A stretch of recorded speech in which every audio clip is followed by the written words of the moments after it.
de historia y arte de todos los tiempos. Buenos días, YouTube Artists. Soy Lara Prats. Me recordaréis por otros programas como YouTube News y... Bueno, esta mañana tendremos con nosotros a unos invitados muy especiales. El primer invitado de la mañana fue un rey de España en el siglo XVII, llamado también Siglo de Oro. Es hijo de Felipe III y padre de Carlos II, último monarca de la dinastía de los Austrias. Demos un fuerte aplauso a Felipe IV. Bueno, pues para no aburriros demasiado, voy a empezar diciendo que mi abuelo, Felipe II, le dejó una gran herencia a mi padre, Felipe III, un imperio lleno de territorios por todo el mundo. Pero desgraciadamente mi padre, Felipe III, comenzó a perder territorios y su hegemonía europea contra los holandeses, los turcos y los franceses. Finalmente yo mismo terminé por perder territorios con Portugal y las Provincias Unidas. Bueno. Por cierto, Felipe, teníamos entendido que fue en ese momento en el que te apodaste el Grande. Después de perder Portugal y el duque de Medinaceli tuvo un comentario muy polémico. Nuestro rey es como los agujeros, se agranda cuando pierde tierra. Sí, bueno, fue un comentario desafortunado por su parte. ¿Y qué tal la experiencia como rey? La verdad que podemos dividir mi reinado en 3 etapas. En la primera, el conde duque de Olivares tenía responsabilidades junto conmigo y realizó una potente política exterior para mantener la hegemonía española. Además, realizó una reforma de la hacienda pública y la unión de armas, por la que cada reino, señorío y estado contribuía en hombres y dinero a la defensa en proporción de la población que tuvieran. Durante mi segunda etapa, me encargué yo personalmente del gobierno y en 1640 sufrimos una crisis económica muy profunda. En mi tercera etapa, goberné con ayuda de diversos maridos, intentando acabar con conflictos tanto internos como externos. Bueno, qué suerte que en el siguiente siglo la crisis económica y social llegó a su fin. Tenemos entendido que tenías un comportamiento de un sexoadicto y de promiscuo, y que en lo correspondiente a la familia tuviste muchos hijos, 46 exactamente. Sí, bueno, es agua pasada. Tuve 46 hijos, tampoco son tantos, entre los que estaban Carlos II y Juan José de Austria. Pero la vida está para vivirla. ¿Y cómo la vivió? Aunque hubo una gran crisis económica, el arte estaba en auge y se le dominaba Siglo de Oro. Bueno, y se le sigue denominando. Pero hablemos de ello. Tenemos otro invitado, sevillano coetáneo de Felipe IV, un pintor barroco muy conocido. Demos un fuerte aplauso a Diego Velázquez.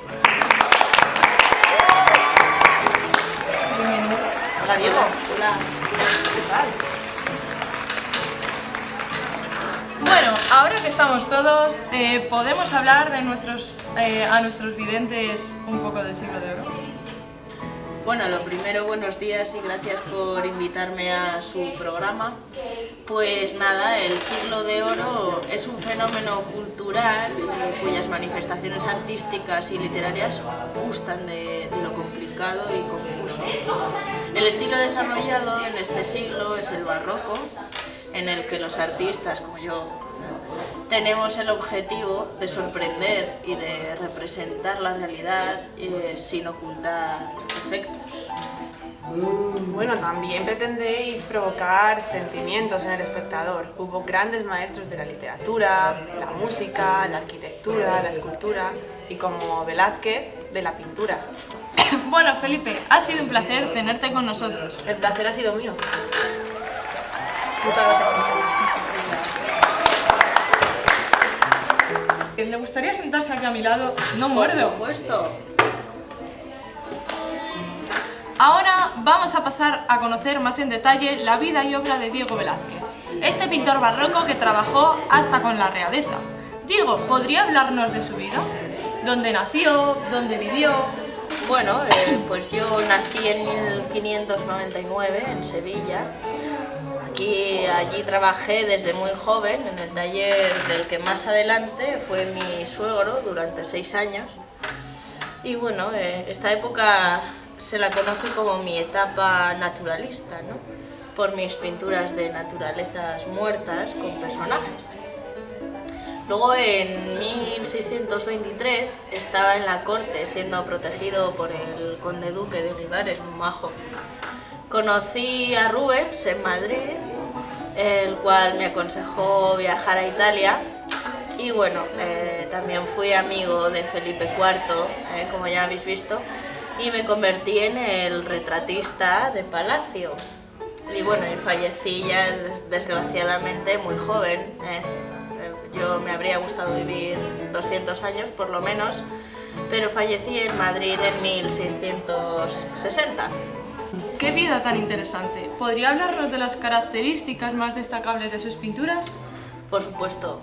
Pues mira, se puede destacar el empleo de la perspectiva aérea, la profundidad de mis cuadros y la pintura a la prima, que básicamente es la realización de las pinturas sin hacer bocetos anteriormente. Simplemente pues yo corregía sobre la marcha, ¿no?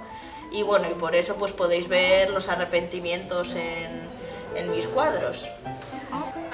Muy bien. Y tu obra se puede dividir en dos etapas. Está la etapa sevillana y la etapa madrileña. ¿En qué consiste la etapa sevillana?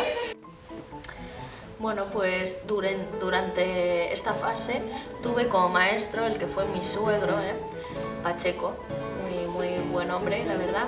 Y bueno, aprendí a ser un gran dibujante y a organizar las composiciones. Mis primeras obras fueron tenebristas, realistas, con contrastes de luz y con composición diagonal. Pinté cuadros religiosos y de la vida cotidiana también. Y dentro de mis cuadros, pues los más conocidos están, por ejemplo, la adoración de los Reyes Magos, por ejemplo, y la vieja friendo huevos. Fíjate, que yo no me lo esperaba. ¿Y tu etapa madrileña? Bueno, pues mi etapa madrileña fue más amplia y está dividida en diferentes fases. Primero fui pintor de cámara de Felipe IV y con el tiempo pues fui consiguiendo mejores trabajos. Aquí es donde conocí a Rubens, también gran artista, y me seguí formando como pintor tomando como referencia las galerías pictóricas de la corte. Dentro de mis cuadros más conocidos, por ejemplo, de esta etapa, pues son Los borrachos, La bendición de Breda también, me parece La Venus del espejo, así que me acuerde, Las hilanderas y Las meninas, por ejemplo. Estoy encantada de que hayas venido a nuestro programa. Muchas Me alegro gracias. mucho de que hayáis estado con nosotros esta mañana, tanto Felipe IV como Diego Velázquez. Nos vemos la semana que viene en YouTube Art.